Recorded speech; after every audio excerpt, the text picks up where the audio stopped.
Hello everyone, welcome to my channel.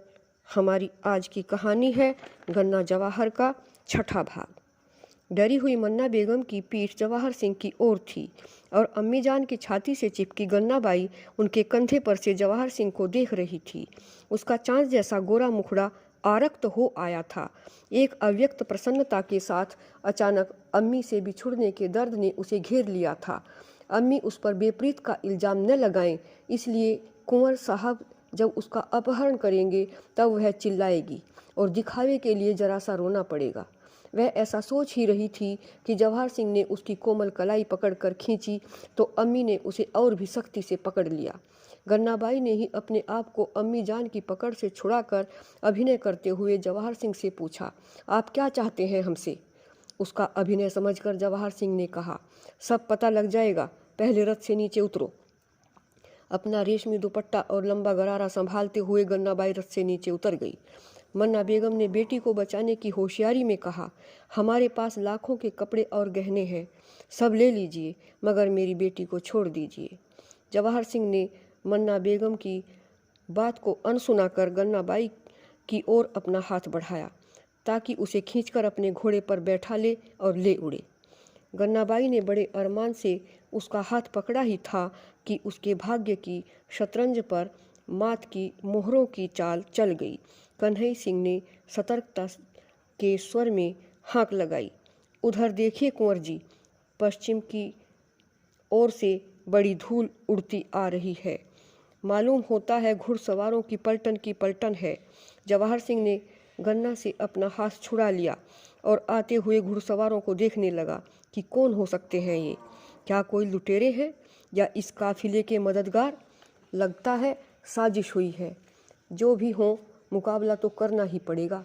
पलक झपकते ही उसके मस्तिष्क ने आक्रमण रोकने और प्रहार करने की नीति निर्धारित कर ली।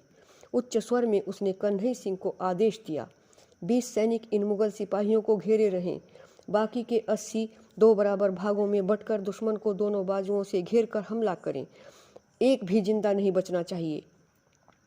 कन्हई सिंह ने उत्तर दिए बिना तुरंत आदेश का पालन किया। गन्नाबाई की हृदय गति मानो रुक गई थी और उसके विस्फारित नयनों में भय की छाया उतर आई थी। कुछ समझ में नहीं आ रहा था कि क्या होने वाला है। उसने जवाहर सिंह के हाथ में सचेत हो चुकी भारी तलवार की चमक को देखा। वह कुछ कहना चाहती थी, परंतु कंठ से आवाज़ ही नहीं निकल सकी। शत्रु घुड़सवारों को काफ़ी नज़दीक आया देखकर जवाहर सिंह ने गन्नाबाई से कहा, अगर जीवित रहा तो यह जाट पुत्र तुम्हें ले ही जाएगा, और अगर नहीं बच सका तो तुम मुझे क्षमा कर देना। और आते घुड़सवारों से टकराने के लिए अपने सैनिकों के पीछे घोड़ा दौड़ा दिया। सबसे आगे दौड़ रही कन्हई सिंह को आते घुड़सवारों में पहले बलराम की झलक मिली और फिर महाराजा सूरजमल की।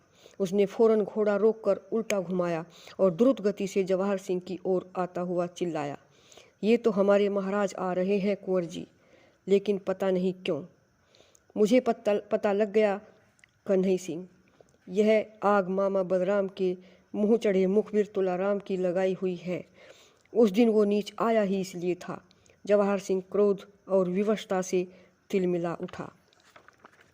कुछ ही पलों के पश्चात अपने सशस्त्र सैन्य दल के साथ महाराजा सूरजमल ठीक सामने आकर रुके।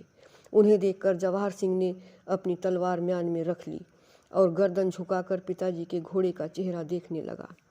महाराजा सूरजमल ने गंभीर स्वर में कहा, हमें विश्वास नहीं था कि तुम हमें यहाँ मिलोगे। तुम्हें देखकर हमारी गर्दन शर्म से झुकी जा रही है। सूरजमल का बेटा और कल के ब्रजमंडल का नरेश एक मुस्लिम नचनिया की अदना सी छोरी का अपहरण करने के लिए? धिक्कार है तुम्हें। न तुम्हें अपने पुरखों की इज्जत का ख्याल है और न अपनी मान मर्यादा का। अगर बलराम नहीं बताता तो तुमने तो हमारा इतिहास ही खराब कर दिया होता। विवश जवाहर सिंह ने मामा बलराम को तिरछी निगाह से देखा और मन में कहा, अपने सगे भांजे को भरतपुर का भावी राजा देखने की तुम्हारी गंदी सियासत की जड़ों को उखाड़ फेंकूंगा एक दिन। महाराजा सूरजमल ने कन्हई सिंह को हुक्म दिया, अपने सिपाहियों से कहो मुगल सिपाहियों को छोड़ दें और काफिले को रवाना करें। फिर जवाहर सिंह से मुखातिब हुए, अपने मान सम्मान पर विचार करो। दुनिया हमें और तुम्हें देख रही है, उसकी निगाह में अच्छे बनो। अपने सिपाही साथियों को लेकर डीग के रास्ते पर जाते दिखो। हम यहाँ से तभी वापस जाएंगे जब जाते हुए तुम हमारी आंखों से ओझल हो जाओगे। कोई उत्तर दिए बिना जवाहर सिंह ने अपना घोड़ा घुमाया और जाते काफिले की ओर देखकर मन में कहा, तुम्हें तो मैं फर्रुखाबाद से उठा लाऊंगा गन्ना। और घोड़ा डीग के रास्ते की तरफ दौड़ा दिया। साथ ही सिपाहियों ने भी उसका अनुकरण किया। साथियों, अगर आपको यह कहानी अच्छी लगी हो तो इसे लाइक करें, शेयर करें और सब्सक्राइब अवश्य करें। धन्यवाद।